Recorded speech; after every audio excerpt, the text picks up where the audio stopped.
नमस्कार, मी पंजाबटक. आज आहे 29 जून 2025. नगर जिल्ह्यात बऱ्याच ठिकाणी आज पावसाला सुरुवात झालेली दिसत. 29 तारखेला 29 जूनला आज थोडा दिसत, 30ला आणखीन वाढणार आहे.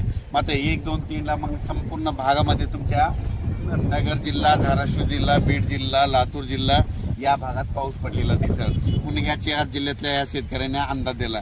पूर्व विदर्भातल्या शेतकऱ्याला सांगू इच्छितो की पूर्व विदर्भामध्ये नागपूर, वर्धा, भंडारा, गोंदिया, चंद्रपूर, यवतमाळ, अकोला, वाशिम, हिंगोली, बुलढाणा, जळगाव या जिल्ह्यातल्या सर्व शेतकऱ्याला सांगू इच्छितो की तुमच्या इकडे 29 जूनला म्हणजे आज तिकडे पाऊस पडणार आहे.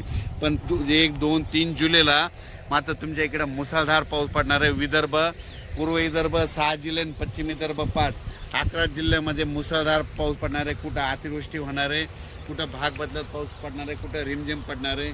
पण सांगायचं झालं तर यवतमाळ जिल्ह्यामध्ये खूप जोरात पाऊस पडणार आहे. चंद्रपूरकडे देखील खूप पडणार आहे, नागपूरकडे देखील खूप पडणार आहे, अमरावतीकडे जोरात पडणार आहे, अकोल्याकडे जोरात पडणार आहे, वाशिम जिल्ह्यात जोरात राहणार आहे, हिंगोलीकडे राहणार आहे, त्याच्यानंतर अकोला, बुलढाणा जास्त राहणार आहे, जळगाव जामोद घाटाच्या खाली जास्त राहणार आहे, जळगावला जास्त राहणार आहे.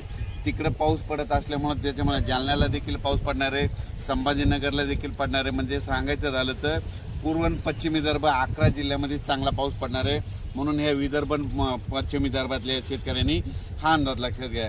पश्चिम महाराष्ट्राकडे म्हणजे आज आहे 29 जून म्हणजे आज देखील पश्चिम महाराष्ट्रामध्ये चांगल्या प्रकारच्या बऱ्याच ठिकाणी भाग बदलत पाऊस सुरू होणार आहे. सांगलीकडं, साताऱ्याकडं, त्याच्यानंतर पंढरपूरकडे देखील, नगर जिल्ह्यात देखील बऱ्याच ठिकाणी पाऊस सुरू होणार आहे. म्हणून ही पश्चिम महाराष्ट्रातल्या शेतकऱ्यांनी अंदाज लक्षात घ्यायचा. सोलापूरकडे देखील बऱ्याच ठिकाणी पाऊस पडणार आहे. त्याच्यानंतर कोकणपट्टी आणि घाटमाथ्यावरल्या भागातल्या सर्व जनतेला आणि शेतकऱ्याला सांगू इच्छितो की कोकणपट्टी घाटमाथ्यावरला पाऊस मात्र कायम चालूच राहणार आहे, ते काय बंद होणार नाही. म्हणून हे त्यांनी लक्षात घ्यायचं. त्याच्यानंतर आता उत्तर महाराष्ट्राकडे वळू.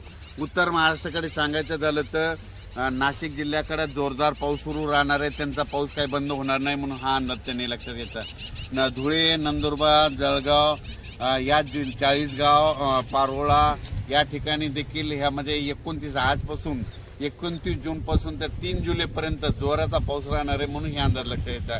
29 पासून तर 3 जुलैपर्यंत गुजरात, मध्य प्रदेश आणि राजस्थानकडे पाऊस पडत असल्यामुळं त्याचा असर आपल्या महाराष्ट्रावर उभी होणार आहे. म्हणून हे त्यांनी लक्षात घ्यायचं. पण राज्यात याच्यानंतर तुम्हाला सांगू इच्छितो की 5 जुलै, 6 जुलै आणि 7 जुलै दरम्यान परत राज्यामध्ये पाऊस भाग बदलत येणार आहे. म्हणून हे लक्षात घ्यायचं. त्याच्यानंतर 10 जुलै ते 15 मध्ये देखील राज्यात पाऊस असणार आहे. म्हणजे सांगायचं झालं तर राज्यात असा एकदम 1 महिन्याचा, 15 दिवसाचा, 20 दिवसाचा खंड पडणार नाही. पाऊस येतच राहणार. आज ह्या भागात राहिला तर दुसऱ्या भागात राहील, पण राज्यात पाऊस कंटिन्यू चालूच राहणार आहे. अचानक वातावरणात बदल झाला तर लगेच एक मेसेज दिला जाईल. धन्यवाद.